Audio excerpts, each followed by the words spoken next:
बेटा ये करो वन डिस्कस क्या बेसिक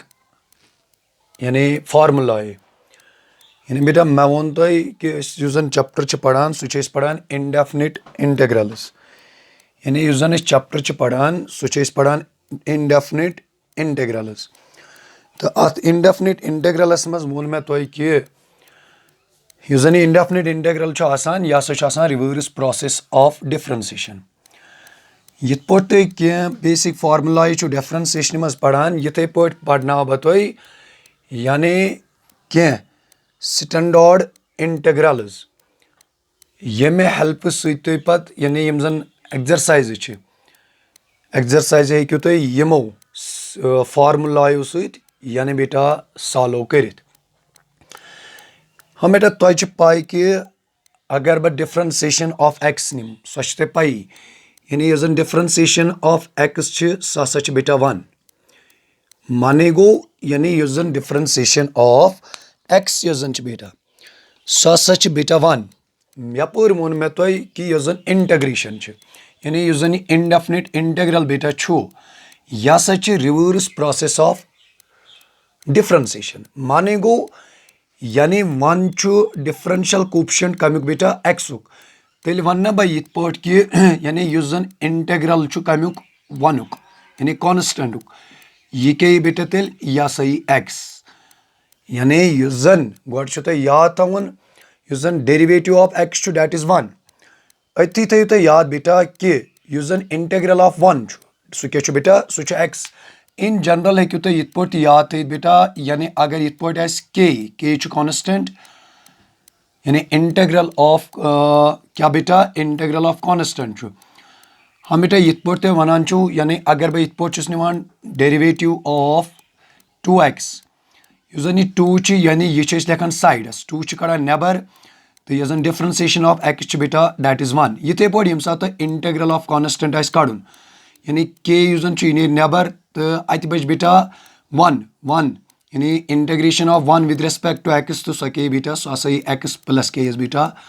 यह तुम याद थवन यानी अत मज निवान इंटेग्रेटिंग कांस्टेंट बेटा सत यानी यह कत तुम बेटा ये याद थवन क्या यम सात बेटा स्टैंडर्ड यानी इंटेग्रल्स रोजन याद मैं वो तुम एक्सरसाइज हेकन तुम यानी ईजिली सॉल्व कर दोयम चीज बह हाव दोयम चीज क्या वन बह बेटा हाँ बेटा तुझे पाई यह डेरिवेटिव ऑफ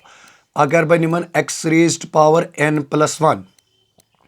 यानी अगर बह निमन derivative of x raised power 1 अगर बह बेटा निमन क्या निमन बह बेटा यानी अगर बह निमन derivative of x raised power 1 हम बेटा यह गस पावर रूल यानी पावर डाउन पावर -1 सही n प्लस 1 बे बेटा बे एक्स बह कर बेटा ये डेरिवेटिव कर एक्सप्लेन कह यानी ये पावर डाउन पावर -1 यानी यह बन n प्लस 1 -1 यह 1 तो 1 गस बेटा कैंसल ये क्या बच ये बच बेटा n यानी यह derivative of x raised power n plus 1 बेटा सह क्या सह हसा n plus 1 into x raised power n ये पे बेटा तमिक माने गो ना यम सात बह इंटेग्रल कड़ कमुक x raised power n with respect to x यानी बेटा बह तम विद रेस्पेक्ट टू एक्स यानी मतलब इंटेग्रली कमुक एक्स रेज्ड पावर n सह क्या तेल बेटा मे वो ना यह इंडेफिनिट इंटेग्रल यानी मे वो यह हसा रिवर्स प्रोसेस ऑफ डिफरेंशिएशन यानी ये क्या थो बेटा कत तेल याद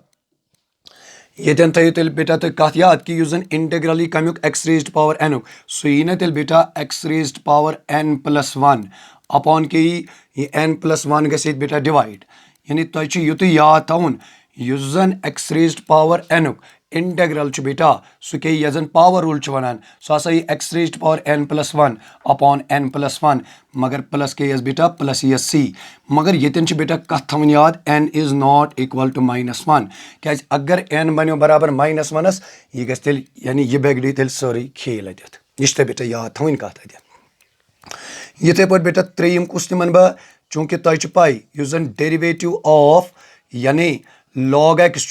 टू द बेस ए यह बेटा पाई यानी यु जन डेरिवेटिव ऑफ क्या छु log x छु हाँ बेटा तो छ पई अमि डिफरेंशिएशन छु 1 upon x यानी क्या यु जन डेरिवेटिव ऑफ कमिक छु बेटा डेरिवेटिव ऑफ log x छु सु के सु हसा 1 by x तेल वन्ना बा बेटा मैं वोन तो it is the reverse process of differentiation यानी यु जन integral of 1 upon x with respect to x सु के बेटा सु हसा बेटा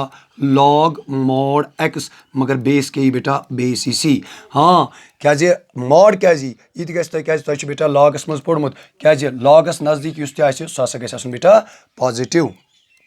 यानी ये कथ तो बेटा याद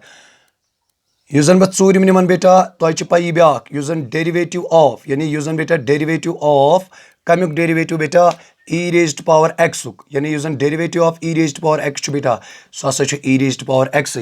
तेल वन्ना बह येतन बेटा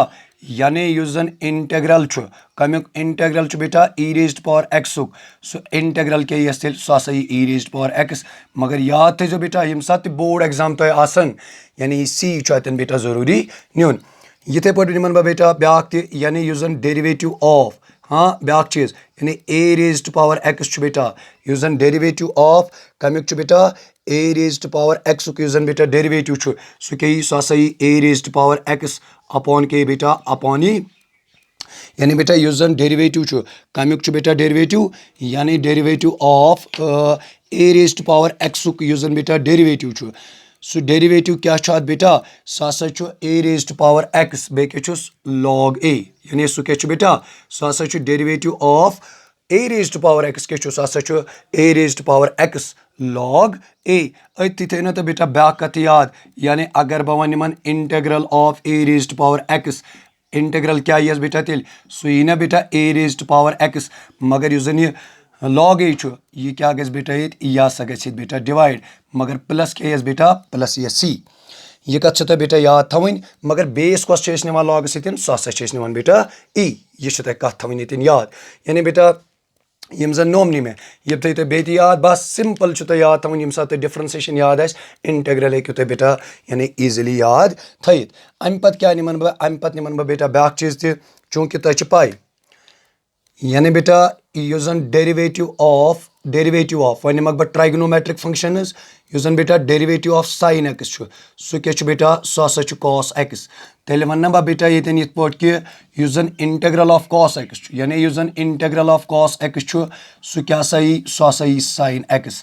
बे के बेटा सत बे कांस्टेंट सत यानी ये कथ तो याद येतन बेटा थवन यथे पट निमन बह ब्याक बेटा सु क्या निमन बह यु जन डेरिवेटिव ऑफ cos x छु सु क्या छु बेटा सो हसा छु माइनस sin x तेल वन्ना बह यथे पट बेटा यु जन क्या छु इंटीग्रल ऑफ sin x छु यानी यु जन इंटीग्रल ऑफ sin x छु it is the reverse process of differentiation सु क्या बेटा सो हसा यानी माइनस यु छु यह गस ट्रांसफर योर ये क्या बन यह बन बेटा माइनस cos x प्लस के बेटा प्लस सी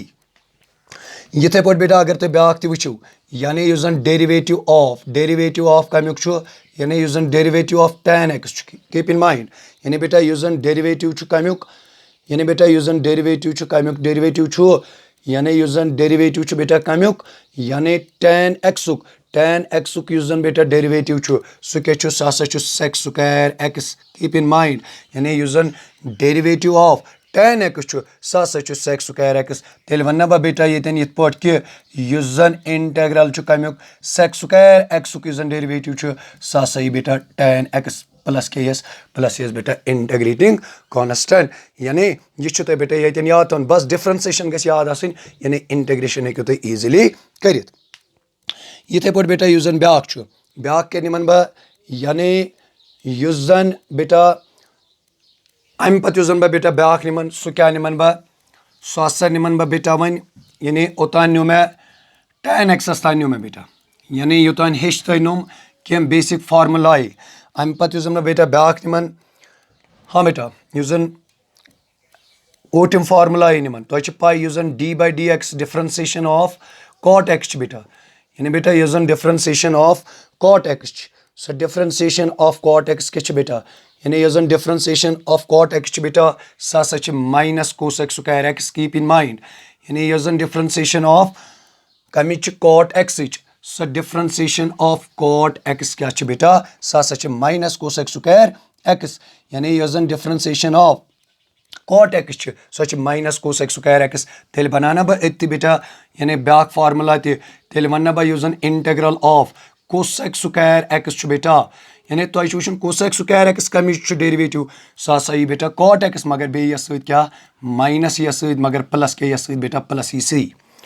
यथे पे निमन बह बेटा नयम यह जन फार्मूला निमन बह यानी नयम यह जन यह स्टैंडर्ड ब्या इंटेग्रल निमन बह सह क्या निमन बह बेटा सह निमन बह बेटा बेटा तुम पाई यह जन derivative of sec x keep in mind derivative of sec x यह जन बेटा सह sec x tan x मगर अति थे बेटा ब्या कथ याद यह जन तेल integral of sec x tan x बेटा सह क्या सह यी बेटा sec x मगर प्लस के यस बेटा सह यस बे यानी प्लस सी यानी ये बेटा याद थी कत ये पे बेटा अगर जन वन निमन बह क्या यानी डेरिवेटिव ऑफ हाँ बेटा बह कर सिर्फ डिस्कस तुम तम इंटेग्रल यानी यमन हिज डिफरेंशिएशन तुम जानान यानी क्लास 11th मज हाँ बेटा अम पत निमन बह यह जन डेरिवेटिव ऑफ यानी कमिक डेरिवेटिव बेटा cosec x derivative of cosec x बेटा minus cosec x cot x तेल वन्ना बह बेटा यह जन क्या यानी integral of cosec x cot x यह जन यह माइनस गज बेटा ट्रांसफर यह क्या बन यह हसा बन माइनस कोसेक एक्स प्लस क्या बन बेटा प्लस बन सी यथे पे निमन बह बेटा अम पतुक यह जन बह ब्या इंटेग्रल बेटा तुम सह डिस्कस करन यानी सह ब्या इंटेग्रल क्या हाँ बेटा ब्या निमन बह यानी तुम पाई बेटा यह जन derivative of sine inverse x keep in mind यानी यह जन derivative of sine inverse x बेटा सह डेरिवेटिव क्या अमुक सह 1/1 minus square root 1 minus x square तेल वन्ना बह बेटा यह जन इंटेग्रल कमुक यानी 1/स्क्वायर रूट 1 माइनस एक्स स्क्वायर बे के सत बेटा डी एक्स सह क्या तेल सह यी साइन इनवर्स एक्स प्लस के बेटा सत प्लस यह सी यथे पे बेटा यम सात तुम क्या नीव यानी डिफरेंशिएशन नीव कमिच कॉस इनवर्स एक्स नीव बेटा डिफरेंशिएशन सह क्या यी -1 यानी बेटा सह क्या यी सह -1 upon square root of 1 minus x square तेल वन्ना बह बेटा यह जन इंटेग्रल कमुक यानी बेटा यह जन इंटेग्रल यी कमुक तेल यानी यम सात बह बेटा वन निमन इंटेग्रेशन निमन बह कमिच इंटेग्रेशन निमन बह बेटा यानी यम सात बह बेटा इंटेग्रेशन निमन वन कमिच यानी अम ब्रोह न्यू मे गो बेटा differentiation of sine inverse x सह क्या सह 1/स्क्वायर रूट 1 माइनस एक्स स्क्वायर यथे पे तेल वन्ना बह यह जन इंटेग्रल यानी कमुक बेटा स्क्वायर रूट 1 माइनस क्या एक्स स्क्वायर सह क्या यी सह यी बेटा यानी सह यी बेटा इंटेग्रल कमुक 1/स्क्वायर root 1 minus x square d x सह क्या यी सह यी साइन इनवर्स एक्स हाँ बेटा हालस कर बह ये इंटेग्रल कर बह तुम डिस्कस अम पत क्या कर बह गोड अम पत निम बेटा यमन पे कह क्वेश्चन ताकि यह जन कंसेप्ट यमो यानी यम बेसिक इंटेग्रल्स नी यमो सत बेटा गोड यह कंसेप्ट क्लियर हाँ बेटा बह निमन ये कह क्वेश्चन अगर बह ये निमन बेटा गोडनिकुय क्वेश्चन निमन यानी क्वेश्चन आख निमन बह बेटा ये x raised power 8 यानी इंटेग्रल मे कड़न x raised power 8 हम बेटा तुम पोर अम ब्रोह यानी यह पोर तुम वनी यह जन integral of x raised power n सह क्या यी सह x raised power n + 1 upon के बेटा n + 1 प्लस के एस सी अगर ये वो तुम n यानी n वैल्यू बेटा 8 यानी अमिच इंटेग्रेशन के बेटा सही x raised power यानी 8 + 1 अपॉन ये बेटा 8 + 1 हाँ प्लस के बेटा सी सो गो x raised power 9 अपॉन ये बेटा 9 प्लस ये बेटा सी ये पे निमन बह ब्या क्वेश्चन तथ पे बेटा यानी अगर वन इंटेग्रल यानी इंटेग्रेशन मे कर square root x d x keep in mind यानी बेटा ये तरत बह ब्या कत फिक्री यानी अगर जन मे वन कमिच integration square root x d x अमिच इंटेग्रेशन कित पे नीव क्या तुम बेटा पाई ये पे यानी अगर बह स्क्वायर रूट x निमन यह हसा हेकन बह लिखित x raised power 1/2 अगर क्यूब रूट ऑफ x बेटा सह हेको ना लिखित x raised power 1/3 यानी यह हेकन बह बेटा इत पे लिखित x raised to power 1/2 dx बे गस बेटा यो पावर रूल गस यानी अत क्या तेल यह बन ना बेटा तेल अमिच इंटीग्रेशन 1/2 + 1 upon n + 1 यानी x raised to power n + 1 upon n + 1 plus के बेटा प्लस 1 यम साथ तो बेटा यह सिंपलीफाई करो यानी सिंपलीफाई कर क्या नेर यम साथ तो बेटा क्रॉस करो यह बन x raised to power 3/2 upon बन बेटा ये 3/2 प्लस क्या बन प्लस बन c यो आया कौन बेटा यम साथ सिंपलीफाई करो यानी 2/3 होर बेके x raised to power 3/2 plus के बेटा प्लस c यानी ये पड़ गो बेटा ये पार्ट ते कंप्लीट ये पड़ अगर बेटा ये पड़ वन यानी ब्या पार्ट तमन बात पे ताकि यम जन बेसिक इंटीग्रल्स पढ़ने में तो गन बेटा ये यानी यम कंसेप्ट गसन तो क्लियर वन अगर ब्या चीज पे बेटा 2x dx ये पे वो मे तुम कॉन्स्टेंट रूल यानी अगर वन k dx कॉन्स्टेंट ये k कड़न बेटा नबर अत रूद बेटा 1 dx यानी अम ब्रो वो मे तुम यानी यम साथ मे तुम तौर कत फिक्र d/dx ऑफ x बेटा 1 तेल वन बह इंटीग्रल ऑफ 1 dx के बेटा दैट इज x ये क्या करो सेम कर बेटा ये रूल यानी 2 कड़न बेटा नबर ये रोज x dx हाँ यानी मे तौर अम ब्रो तौर मे तो बेटा कत फिक्र यानी यह 2 बेटा 2 कोड़ मे नबर ये गस पावर रूल ये पावर बेटा 1 ये बन 1 + 1 अपॉन क्या बन बेटा 1 + 1 यानी x raised to power n + 1 upon n + 1 यह पावर रूल इसमें तो अम ब्रो बेटा पर्नो यानी x raised to power n + 1 upon n + 1 plus के बेटा प्लस c सो बन बेटा 2 × x² अपॉन क्या बन बेटा 2 यानी 1 + 1 सो गो 2 यह जन बेटा अमिच इंटीग्रेशन द्राय सो द्राय क्या x² मगर बेस बेटा सत c यह कत ये बेटा याद थवन हाँ बेटा अम पे थो ब्या चीज थो याद वन अगर बह बेटा पार्ट निमन यानी ब्या पार्ट निमन बह बेटा वन अगर तुम इंटीग्रल कड़न 1/x³ dx ये वनु तुम ये क्या सा करो यानी अगर तो बेटा यमुक इंटीग्रल कड़न यमुक इंटीग्रल कित पे करू तुम बेटा डिटरमाइन हाँ तुम रूल पोर्मुत क्लास 8th मज अगर बेटा a raised to power m सो हेक लिखित या a raised to power -m सो हेक लिखित बेटा 1/a raised to power m यानी बेटा यह जन x³ यह हेकन बह न्यूमरेटर्स मज यानी ट्रांसफर कर मगर ये क्या बन यह सा बन माइनस बे क्या बन बेटा dx ये गे पावर रूल यानी x raised to power n dx integral के बेटा x raised to power n + 1 upon बेटा n + 1 प्लस के बेटा c सो बन x raised to power -3 + 1 upon क्या बन बेटा -3 + 1 हम बेटा कैलकुलेशन करो तुम पूरी चक क्या ये मे गलती तुम कुछ गि यह बन x raised to power -2 upon बन बेटा -2 प्लस क्या बन c सो यह बन बेटा यानी यह जन पावर नेगेटिव यह बनावन बह बेटा पॉजिटिव मगर ब्या चीज डिनोमिनेटरस मज नेगेटिव जन तवान यह बन -1 अपॉन 2 बे क्या बन बेटा x² वो ये तर तो बेटा यानी कह क्वेश्चन बह निवान बह क्या कह क्वेश्चन निवान तिकाज यह बेसिक कंसेप्ट बेटा यह बेसिक कंसेप्ट गस तुम क्लियर ये गसन यानी यह मे बेसिक कंसेप्ट बेटा वोन यह बेसिक कंसेप्ट गस तो बेटा ये क्लियर यानी यह बेसिक कंसेप्ट यह बेसिक कंसेप्ट गस तो बेटा ये क्लियर गसन अम पत वन बह बेटा ब्या चीज त यानी यम जन मे बेसिक इंटीग्रल्स बेटा नी यानी मतलब अकोई चीज कि यम जन बेसिक कंसेप्ट यम गसन तो बेटा ये क्लियर गसन ब्या चीज अगर आज बेटा यानी वन कड़न तुम इंटीग्रल कमुक 2 + sin x keep in mind ये वन बह बेटा कत चाहे ये प्लस चाहे ये बेटा माइनस जो चीज थो याद चाहे बेटा प्लस चाहे बेटा माइनस या चलो ये निमन बेटा बह ये निमन बह x यह बेटा प्रॉपर्टी क्या प्रॉपर्टी यानी अगर f तो g कह फंक्शन यह जन integral of f of x plus minus g of x बेटा ये क्या पे डेरिवेटिव यानी बेटा यह डेरिवेटिव ऑफ दोन फंक्शन मिसाल के तौर पर x + sin x तो क्या करान काम बेटा तो यमुक डेरिवेटिव निवान अलग यमुक डेरिवेटिव निवान अलग इथे पे बेटा इंटीग्रेशन मज याद थवन यानी क्या करो काम यह कत आस बराबर यह बराबर integral of f of x dx plus minus क्या बेटा g ऑफ x बे dx यिथे पे बेटा अगर जन वन इंटूस मज मगर तक बेटा सह प्रोडक्ट रूल करान अप्लाई यिथे पे कत अक याद थवन यानी यम सात दोन फंक्शन हूं सम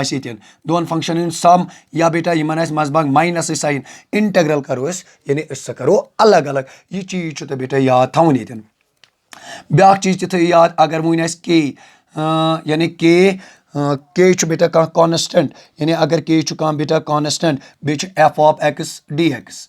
कत याद थवन यह कॉन्स्टेंट हमेशा थवन यानी यह कड़ोन नबर अमे मज ये क्या रोज बेटा F of x d x ये पे वन बेटा तुम कि एग्जाम्पल ये नी मे यमिच एग्जाम्पल चाहे बेटा ये नी मे बेटा प्लस मे वो तुम अम ब्रोह कि क्या करो कम सह करो यानी अलग अलग यानी यमुक इंटग्रल अलग तो यमुक इंटग्रल अलग ये बन एक्स डी एक्स प्लस क्या बन बेटा integral of sine x d x keep in mind यह गज बेटा पावर रूल यानी एक्स रेज्ड पावर 1 + 1 इस मे तो अम ब्रोह तुम सत बेटा डिस्कस कोर प्लस यमिच भाई तो बेटा यमुक इंटग्रल ही कॉस एक्स मगर प्लस के प्लस सी हाँ बेटा साइन एक्स मगर अथ बेटा क्या यस माइनस कॉस एक्स यमुक इंटग्रल यह बन बेटा x square upon 2 plus minus minus ये के बेटा कॉस एक्स प्लस के बेटा प्लस सी यानी ये तर तुम कत फिक्र चाहे अगर दोन फंक्शन हूं सम या माइनस बेटा मजबाग माइनस इन इंटग्रल कड़ोन अलग अलग ये पे डेरिवेटिवस मज पढ़ान हाँ बेटा पे भाई यानी अत मज तत यूवी रूल सह करो पत डिस्कस सह बेटा वन पढ़न कह तुम थो गो बेसिक कंसेप्ट करो तो बेटा क्लियर यानी ये क्या बेटा कर ये कड़न गो बेसिक कंसेप्ट ये क्लियर इथे पे दिम बेटा ये ब्या एग्जाम्पल यानी मे वो तुम अगर वन इंटग्रल ऑफ हाँ वन 5 कॉन्स्टेंट बे बेटा वन जन मिसाल के तौर पर ये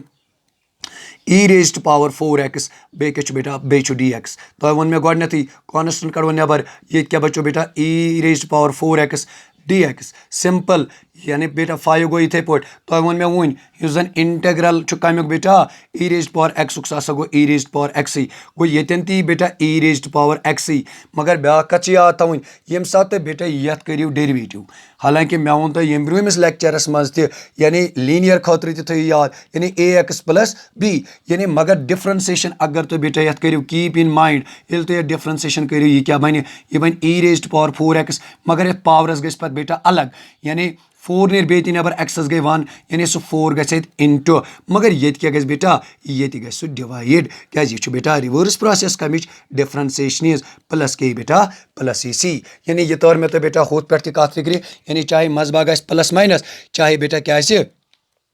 मजबाग प्लस मजबाग माइनस तेल करो सपरेट कॉन्स्टेंट सह कॉन्स्टेंट कड़ोन बेटा नबर इथे पे बेटा बन ब्या एग्जाम्पल यानी एग्जाम्पल क्या वन बह बेटा तुम जन वन इंटग्रल कड़ोन बेटा कमुक इंटग्रल कड़ोन तुम इंटग्रल कड़ोन बेटा x square plus sex square x चलो बेटा बन ये माइनस निमन बह बे विद रेस्पेक्ट टू एक्स हाँ बेटा कीप इन माइंड तुम कित पे करो ये मे वो तुम अम ब्रोह प्रॉपर्टी पढ़ो यानी यह गो एफ यह गई फंक्शन यह गई ब्या फंक्शन अलग अलग करो यह बन x square d x minus integral of sex square x d x अगर तुम बेटा यमुक इंटग्रल वो यानी ये क्या बनी इंटग्रल क्या बन बेटा 2 + 1 अपॉन बन 2 + 1 बस पावर रूल थो याद तुम पोड़ ना बेटा अम ब्रोह कि जन integral of x raised power n d x सह x raised power n + 1 upon के बेटा n + 1 प्लस के बेटा c हाँ यह पावरस मज बेटा पावर रूल मे वो माइनस तुम वो अम ब्रोह पढ़ो मे तुम जन इंटग्रल ऑफ कमुक सेक्स स्क्वायर एक्स यानी यह कमिच डिफ्रेंसिएशन tan एक्स ये के बेटा e tan x प्लस के बेटा प्लस ई सी यह करो बेटा बे सिंपलीफाई यह बन x³ अपॉन 3 माइनस के बेटा माइनस ई tan x बेस बेटा इंटग्रेटिंग कॉन्स्टेंट यानी बे बेटा बेस सी हाँ बेटा मे उम्मीद कि नोम यानी यम जन मे तुम सत बेटा डिस्कस करिम कह चीज़ यम सा तर तो बेटा फिक्र यानी अतन कर मे बेटा तुम सत चीज़ डिस्कस मे उम्मीद कि यम आसन तो बेटा समझ आमित अम पे निमन बह बे निमक बह बेटा कह पार्ट यानी युत जन तो बेटा ये बेसिक कंसेप्ट यह बेसिक कंसेप्ट गस तो बेटा गसन क्या क्लियर हाँ बेटा यानी यह जन बेसिक कंसेप्ट यह बेसिक कंसेप्ट गस गसन क्लियर ताकि यम तत अम पे एक्सरसाइज तम गो तो बेटा हेकन ईजिली पढ़ित हाँ बेटा बन मन ये ब्या पार्ट त निमन बह ये यानी बेटा अगर बह पार्ट निमन वन चलो बेटा बन मन part one find the integral कमुक बेटा यानी 2 sin x dx. हम बेटा कीप इन माइंड अस क्या करो कम 2 कड़ो नबर क्या वनी पढ़ना मे तो rule k dx k sorry k f of x dx ये क्या बन k integral of f of x मतलब कोई चीज कांस्टेंट को बेटा नबर ये क्या बन sin x dx सो क्या बन बेटा सो गो 2 मगर sin x के बेटा इंटीग्रेशन सच माइनस cos x प्लस ई सो बन -2 cos x प्लस के प्लस ई बेटा integrating constant keep in mind हम बेटा यम सिंपल पार्ट छ ये पे बेटा अगर बह ब्या पार्ट तीन अगर मैं निमन यानी ब्या पार्ट ती निमन बेटा बस अकोई चीज तो बेटा याद थवन यानी तुम क्या कम अतन तुम सो बेटा सपरेट यानी अगर मजबाग प्लस यह बेटा माइनस तुम क्या करो कम यानी इंटीग्रल कित पे करो तुम हिंद तुम वन मे अकै कत बेटा तुम सो कम कि सा करो कम सा करो ये सपरेट यानी फॉर एग्जांपल ब्या तीन वन बह integral of e raised to power 4x minus 4 plus 4 लिख बह बेटा plus 4 sec square x minus minus लेखन बह बेटा ये cos x यानी यमुक बेटा इंटीग्रल कड़न तुम अगर बेटा अमुक डेरिवेटिव कर तुम पा ये डेरिवेटिव करो अलग अलग हम बेटा क्या करो कम यानी करो integral of 3 e raised to power 4x dx with respect to x plus 4 हाँ 4 sec square x with respect to x minus cos x with respect to x यानी गोड कोर बेटा अलग अलग 3 नेर नबर ये पढ़नमो बेटा वनी रूल यानी यम साथ कांस्टेंट फंक्शन सह कड़ो नबर ये बन बेटा e raised to power 4x dx plus क्या बन बेटा प्लस गो ये बेटा ये 4 नेर बेटा नबर ये क्या बन यह सा बन sec square x dx minus गो बेटा cos x dx keep in mind हाँ बेटा ये गो 3 गो इथे पे अम ब्रोह पढ़ना मे तो ये साथ मे बेसिक इंटीग्रल्स पढ़न यानी कह स्टैंडर्ड लवेबल इंटीग्रल ये साथ मे मे वो तो ये कि यह जन अमिच इंटीग्रेशन सह ये मगर याद थो ये वन कह नंबर इंटू सह गि बेटा डिवाइड बस युत याद थवन क्या तुम करो डिफ्रेंसिएशन ये साथ e raised to power 4x करो ये साथ बेटा डिफ्रेंसिएशन करो डिफ्रेंसिएशन मज गि इंटू यानी अमुक ये पावर ये 4 गि इंटू तुम मगर ये क्या गि बेटा डिवाइड 4 गो बेटा इथे पे sec square x dx अगर तुम ये याद इंटीग्रल तुम पे याद ये कमिच डिफ्रेंसिएशन